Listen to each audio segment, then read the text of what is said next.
Bonjour, bienvenue sur ma chaîne YouTube. C'est vraiment ici que je partage mon expertise dans l'utilisation d'une efficacité sur AutoCAD. Sans plus tarder, je vous invite à aller visiter ma page web au stéphanie-cadesser.com. Évidemment, comme toujours, c'est là que je vous partage mes gratuités, l'inscription à mes gratuités, ce que vous pouvez recevoir mon cadeau gratuit, le cadeau ultime, qui ne se trouve à nulle part que lors de l'inscription.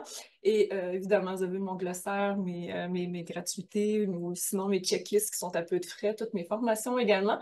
Donc, je vous laisse aller naviguer comme toujours. Aujourd'hui, ce dont on va parler, pardon, c'est un petit utilitaire qui s'appelle le Add Select. Je ne sais pas si vous le connaissez, mais des fois, ça peut être un peu plus efficace pour aller vraiment chercher toute l'information. Je vous montre, vous allez voir une image vaut mille mots, comme d'habitude. Alors, je vous partage à l'instant. Alors ici, on a un plan, évidemment, avec plein de petites informations intéressantes, comme on peut dire. L'avantage du Add Select, c'est que lui, il va aller vraiment chercher toute l'information de comment on a créé un élément. Donc, comme ici, mettons, j'ai une polyligne. Si on regarde vraiment... bon, déjà, à la base, je vais vous montrer que je suis sur le layer mur intérieur avec tout du by layer. Donc, ça, c'est mon layer qui est courant, donc mon calque qui est courant. Au niveau de, mettons, cet élément-là, qui est mon calque superficie, qui, lui, ne s'imprime pas, et c'est lui qui va guider vraiment le chiffre qui est en Insert Field pour la superficie de chacune de mes pièces. Euh, L'avantage qu'on a, c'est que si on sélectionne ceci, lui, la select, ce qu'il va faire, c'est qu'il va prendre vraiment tous les éléments euh, de toutes les propriétés de l'élément que je vais sélectionner.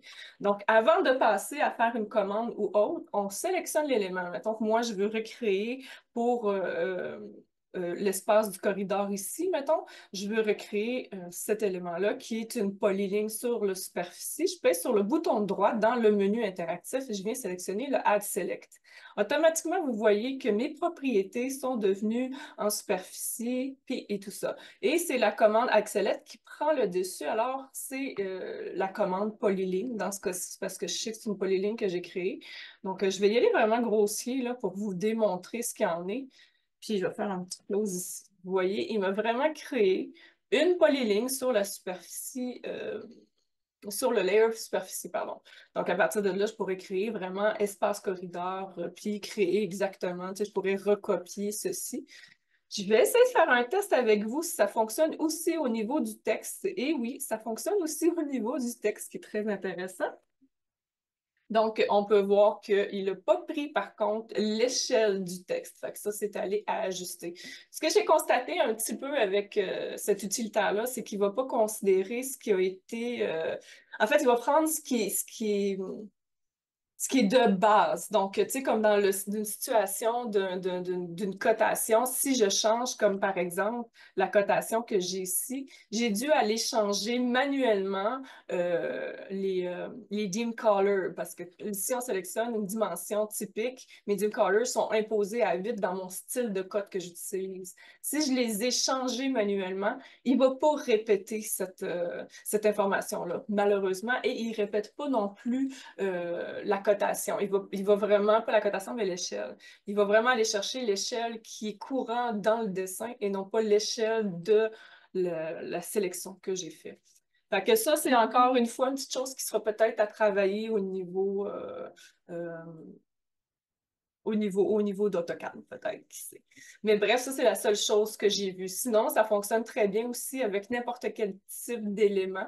Donc, si je sélectionne le cercle ici, je fais bouton droit, Add Select, je vais pouvoir y créer un cercle par la suite qui va se mettre exactement sur le même layer et tout ça. Pardon. Ça fonctionne également avec le hatch. La façon de travailler avec le hatch est un petit peu particulière. Je trouve qu'il rajoute un élément supplémentaire, mais quand même, ça peut être intéressant. Je sélectionne le hatch qui est ici et je fais Add Select.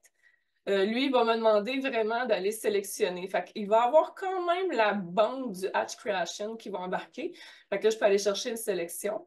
sélectionner l'objet, faire Enter, mais là, je dois comme refaire un autre Enter, sinon je dois aller travailler vraiment avec les différentes informations qui me proposent. Donc, aller changer les E, des choses comme ça. Sinon, je fais simplement Enter, puis il va aller vraiment créer. Si je le refais une deuxième fois, je sélectionne toujours l'élément que je veux faire une sélection d'ajout et je fais Add Select. Je vais aller chercher la sélection ici, sélectionner l'élément. Enter. Là, je vais faire Enter si je veux rien changer. Puis, vous voyez, il va vraiment aller ajuster ces éléments-là.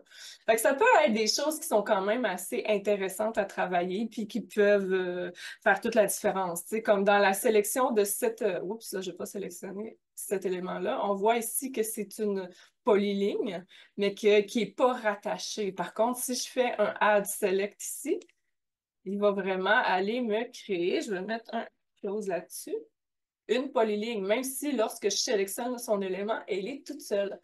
Fait que c'est des petites choses comme ça qui peuvent quand même devenir assez intéressantes. Fait que je vous dirais, amusez-vous avec la Add Select, faites des tests. Je pense que ça peut sauver certaines manipulations lors de la création de nos plans. Évidemment, c'est dans les essais-erreurs. Moi, je ne l'ai pas encore vraiment peaufiné à fond. Il y a certaines choses que j'aime vraiment beaucoup de cette information-là. Je pense que c'est une habitude à mettre en place, mais c'est peut-être à aller innover, à aller essayer. Donc, sur ce, je vous dis à une prochaine capsule.